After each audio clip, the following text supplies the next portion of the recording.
मराठा समाजाबाबत सर्वच राजकीय पक्षांची उदासीनता पाहता आगामी काळात मराठा एकजुटीची ताकद दाखवून देण्यासाठी येत्या विधानसभा निवडणुकीच्या पार्श्वभूमीवर मराठा क्रांती मोर्चानं मराठा पॅटर्न राबवण्याचा एल्गार केलाय। या अनुषंगानं आगामी 1 महिना मराठा जोडो अभियान ठाण्यातील 4ही विधानसभा क्षेत्रात राबवण्यात येणार असल्याची माहिती ठाणे मराठा क्रांती मोर्चाचे समन्वयक ॲडव्होकेट संतोष सुर्वेराव आणि प्रवीण पिसाळ यांनी रविवारी आयोजित एका पत्रकार परिषदेत दिली आहे। मराठा आरक्षणाचा तिढा अद्याप सुटला नसल्यानं मराठा समाज आक्रमक होत आहे। ठाण्यातही सकल मराठा समाजाच्या बैठकींचा रतीप सुरू झाला असून आगामी विधानसभा निवडणुकांच्या पार्श्वभूमीवर काल मराठा क्रांती मोर्चानं ठाणे शासकीय विश्रामगृहात पत्रकार परिषद घेऊन आपली भूमिका स्पष्ट केली।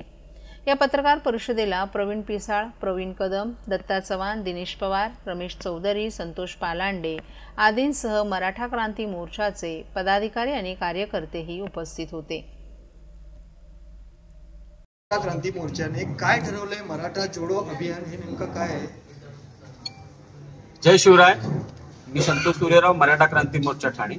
आजच्या बैठकीमध्ये प्रामुख्याने हे ठरलं आहे की येत्या निवडणुकीमध्ये मराठा समाजाच्या मागण्यांना बगलबच्चे देणाऱ्या प्रत्येक राजकीय पक्षाला मराठ्यांची ताकद आम्ही या येत्या निवडणुकीमध्ये दाखवून देणार आहोत। कारण प्रत्येक विधानसभा क्षेत्रामध्ये मराठ्यांची संख्या बहुल असून सुद्धा कुठल्याही राजकीय पक्षाने ठाण्यातली स्पेसिफिकली मराठ्यांच्या प्रश्नांना आजपर्यंत सोडवलेले नाहीयेत। साधारण काय करणार आहात नेमकं तुम्ही? आता सुरुवात तरी येणाऱ्या महिन्यामध्ये आम्ही आमच्या ठाणे जिल्ह्यातल्या प्रत्येक मराठ्यापर्यंत आम्ही पोहोचणार आहोत आणि त्यांना मराठा समाजाची जी ताकद आहे ती त्यांना समजून सांगून या येत्या निवडणुकीमध्ये मराठा समाज मराठा पॅटर्न ठाण्यामध्ये कसा राबवेल याच्यासाठी आम्ही पूर्ण प्रयत्न करणार आहोत।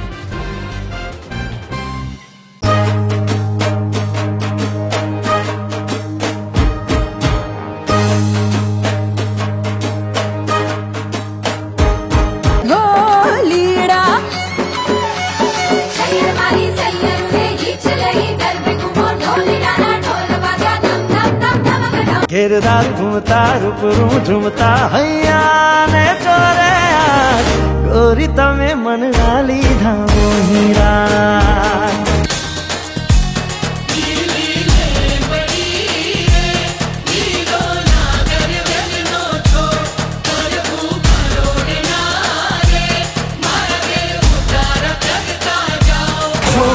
तारा ओए छबीला तारा ओरे रंगीला तारा रंग बेर जुए तारी बात रे।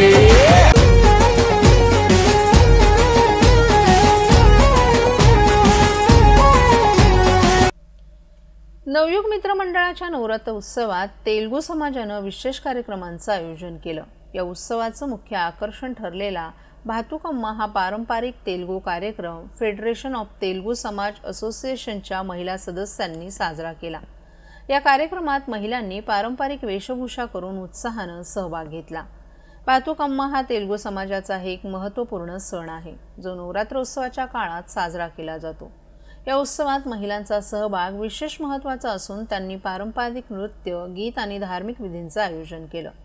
कार्यक्रमाच्या वेळी विविध सांस्कृतिक कार्यक्रमांची मेजवानी होती। फेडरेशनच्या अध्यक्षा श्रीमती लक्ष्मी रेड्डी यांनी महिलांच्या सहभागाचं कौतुक केलं आणि अशा प्रकारच्या उपक्रमांनी समाजातील एकात्मता वाढवण्याचं महत्त्व देखील अधोरेखित केले।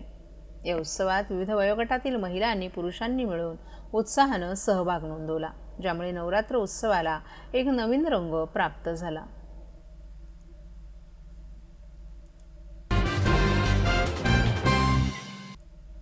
भारतीय संस्कृतीमध्ये दिवाळी या सणाचं अनन्यसाधारण असं महत्त्व आहे। सुख, समृद्धी, प्रकाश आणि चैतन्याचं प्रतीक म्हणून हा सण भारताबरोबरच संपूर्ण जगभरात साजरा केला जातो। दिवाळी सणाचं खास वैशिष्ट्य म्हणजे त्यातील खमंग असा फराळ, लाडू, चिवडा, चकला, करंजा आणि बरंच काही। आपल्या प्रियजनांना दिवाळी फराळ पाठवून आपण दिवाळी सण साजरा करतो। परंतु नोकरी किंवा उद्योगांच्या कारणांमुळे विदेशामध्ये स्थायिक झालेल्या भारतीयांना मात्र आईच्याच हातची चव असलेल्या खमंग फराळाला मुकावं लागतं। मात्र या विदेशातील भारतीयांपर्यंत दिवाळी फराळ पोहोचवण्यासाठी डाक विभाग पुढे आलाय।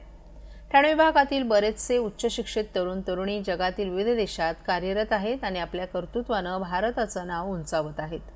दिवाळी सणाला आपल्या मुलांपर्यंत फराळीचा फराळ कसा पाठवायचा असा मोठा प्रश्न त्यांच्या पालकांसमोर असतो. याचं उत्तर ठाणे डाक विभागानं शोधून काढले. डाक विभागाच्या ठाणे विभागानं यासाठी एक महत्त्वपूर्ण सुविधा संपूर्ण ठाणे डाक विभागात उपलब्ध करून दिली आहे.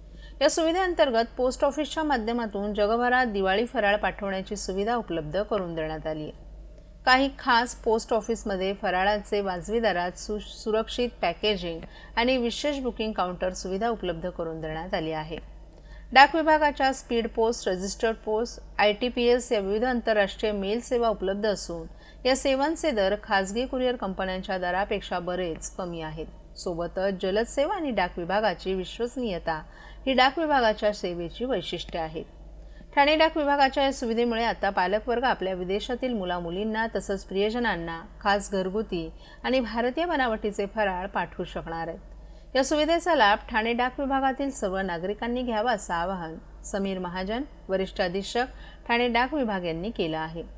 डाक विभागाच्या आंतरराष्ट्रीय मेल सेवांचे दर इतर खाजगी सेवांपेक्षा कमी आहेत. जगभरातील आपल्या प्रियजनांना दिवाळी फराळ पाठवण्यासाठी डाक विभागाच्या सेवेचा नागरिकांनी अवश्य लाभ घ्यावा आणि दिवाळीचा आनंद द्विगुणित करावा असं समीर महाजन यांनी आवाहन केले.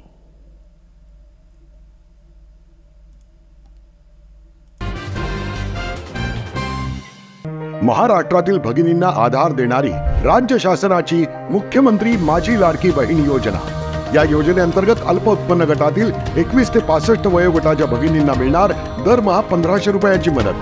अर्ज करण्यासाठी 31 ऑगस्ट 2024 पर्यंत मुदतवाढ. कुटुंबाचं वार्षिक उत्पन्न 2.5 लाख रुपयांपेक्षा कमी असलेल्या महिला पात्र. कुटुंबाकडे पिवळं किंवा केशरी रेशन कार्ड असल्यास उत्पन्नाचा दाखला आवश्यक नाही. पांढरं रेशन कार्ड असेल किंवा रेशन कार्ड नसेल तर कुटुंबाचं वार्षिक उत्पन्न 2.5 लाखांपेक्षा कमी असल्याचा दाखला आवश्यक. योजनेसाठीचा ऑनलाईन अर्ज नारी शक्ती दूत ॲपवरून किंवा पोर्टलवर भरता येईल.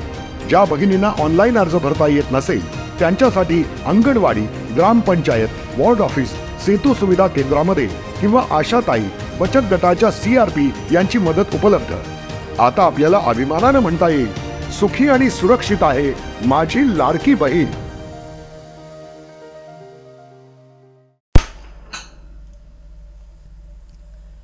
माजी मुख्यमंत्री उद्धव ठाकरे यांच्या पत्नी रश्मी ठाकरे यांनी काल सायंकाळी टेंभी नाका येथील देवीचं दर्शन घेऊन महाआरती केली. रश्मी ठाकरे यांच्या स्वागतासाठी टेंभी नाक्यावर शिवसेना महिला आघाडीच्या रणरागिणींनी तसंच पदाधिकारी आणि कार्यकर्त्यांनी तुफान गर्दी केली होती. टेंभी नाका देवीचं दर्शन घेऊन त्या शहरातील ठाकरे गटाच्या चंदनवाडी शाखेजवळील देवीचं तसंच काही पदाधिकाऱ्यांच्या मंडळातील आणि घरगुती देवींच्या दर्शनासाठी गेल्या होत्या. शिवसेनेचे दिवंगत नेते आनंद दिघे यांनी जय अंबेमा धर्मदाय संस्थेच्या माध्यमातून नवरात्र उत्सवाचं आयोजन सुरू केलं. त्यांच्या निधनानंतर मुख्यमंत्री एकनाथ शिंदे यांनी हा उत्सव पुढे सुरू ठेवला. यंदाही मोठ्या उत्साहात हा उत्सव साजरा करण्यात येत आहे. शिवसेनेच्या शिंदे आणि ठाकरे गटाचे नेते पदाधिकारी या देवीच्या दर्शनासाठी येत असतात. काल सायंकाळी माजी मुख्यमंत्री उद्धव ठाकरे यांच्या पत्नी रश्मी ठाकरे यांनी तेथील देवीचं दर्शन आणि महाआरती करण्यासाठी आल्या होत्या. त्यांच्या समवेत शिवसेना उद्धव बाळासाहेब ठाकरे गटाचे नेते माजी खासदार राजन विचारे, मुंबईच्या माजी महापौर किशोरी पेडणेकर, श्रद्धा जाधव, उपनेत्या विशाखा राऊत, जिल्हाप्रमुख केदार दिघे, महिला जिल्हा संघटक रेखा खोपकर, समिधा मोहिते, माजी नगरसेविका नंदिनी विचारे, शहर प्रमुख प्रदीप शिंदे, रोशनी शिंदे, सचिन चव्हाण यांच्यासह ठाण्यातील पदाधिकारी आणि कार्यकर्ते मोठ्या संख्येनं उपस्थित होते.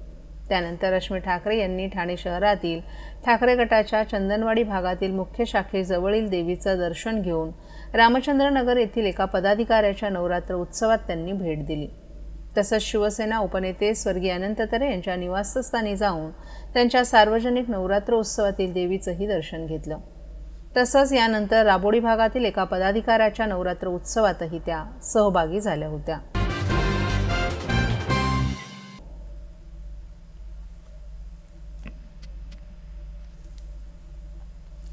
सार्वजनिक नवरात्र उत्सव मंडळ आनंद पार्क आणि परिसर ठाणे येथील स्वर्गीय अनंत तरे यांच्या देवीच्या दर्शनासाठी शिवसेनेच्या पक्षप्रमुख उद्धव ठाकरे यांच्या पत्नी आणि दैनिक सामनाच्या संपादिका रश्मी ठाकरे यांनी काल या नवरात्र उत्सवाला भेट देऊन देवीचं मनोभावे दर्शन घेतलं। यावेळी शिवसेनेचे नेते माजी खासदार राजन विचारे, शिवसेना ठाणे जिल्हाप्रमुख केदार दिघे, माजी नगरसेविका नंदिनी विचारे यांच्यासह शिवसेनेच्या महिला आघाडीच्या कार्यकर्त्या, शिवसैनिक मोठ्या संख्येने उपस्थित होते। यावेळी रश्मी ठाकरे यांचं स्वागत आणि सत्कार माजी नगरसेविका महेश्वरी तरे, सार्वजनिक नवरात्र उत्सव मंडळ आनंद पार्क आणि राबोडी कोळीवाडा नागरिक संघटनेचे अध्यक्ष संजय तरे यांच्या वतीनं करण्यात आलं। तसंच संजय तरे यांच्या निवासस्थानी देखील यावेळी रश्मी ठाकरे यांनी भेट दिली। या नवरात्र उत्सवाची स्थापना 1988 मध्ये संस्थापक स्वर्गीय अनंत तरे यांच्या पुढाकाराने करण्यात आली आहे। स्वर्गीय अनंत तरे यांनी सुरू केलेला आणि उत्तर उत्सव त्यात जोमानं या ठिकाणी उत्साहात सुरू आहेत आणि यापुढेही असेच सुरू राहतील, अशी माहिती माजी नगरसेविका महेश्वरी तरे यांनी पत्रकारांशी बोलताना दिली। तसंच यावेळी माजी नगरसेवक राबोडी कोळीवाडा नागरिक संघटनेचे अध्यक्ष संजय तरे यांनी सर्वांचे आभार मानले। काय सांगेल नवरात्रोत्सव? आता इथे आमचं हे आनंद पार्क नवरात्रोत्सव मंडळ आहे। हे आदरणीय दादा अनंत तरे साहेबांनी हे दिघे साहेबांच्या प्रेरणेने स्फूर्तपणे हे चालू केलेलं आहे आणि 36वे वर्ष आहे। आणि मला आनंद वाटतो की आमच्या नवरात्रोत्सव मंडळामध्ये कुठेही बाजारू किंवा हल्ली देवीपेक्षा जास्त महत्त्व त्या गरब्याला असतं किंवा धांगडधिंगा असतो, तसा कुठल्याही प्रकारचा धांगडधिंगा आम्ही करत नाही। देवीला प्राधान्य देतो, तिच्या पूजेला प्राधान्य देतो। सगळ्या तिच्या आरती असतील का असतील त्याच्या पूजा पहिला आणि नंतर आपण काय कार्यक्रम असेल तर। यावर्षी आमच्या नवरात्रोत्सव मंडळातले बरेचसे कार्यकर्त्यांचं निधन झाल्यामुळे आम्ही यावर्षी भोंडला किंवा आम्ही ठेवतो ते पण पारंपरिकच खेळ ठेवतो, भोंडल्यासारखे खेळ ठेवतो किंवा होम मिनिस्टर महिलांसाठी असं ठेवतो, पण यावर्षी आम्ही कुठलाच कार्यक्रम ठेवलेला नाहीये। आणि आज आदरणीय रश्मी वहिनी यांनी दरवर्षीप्रमाणे आमच्या मंडळाला भेट दिली, सगळ्या महिलांचा आनंद द्विगुणित केला आणि खरंच आम्ही आभारी आहोत त्यांचे की आठवणीने ते आमच्याकडे देवीचं दर्शन घ्यायला येतात।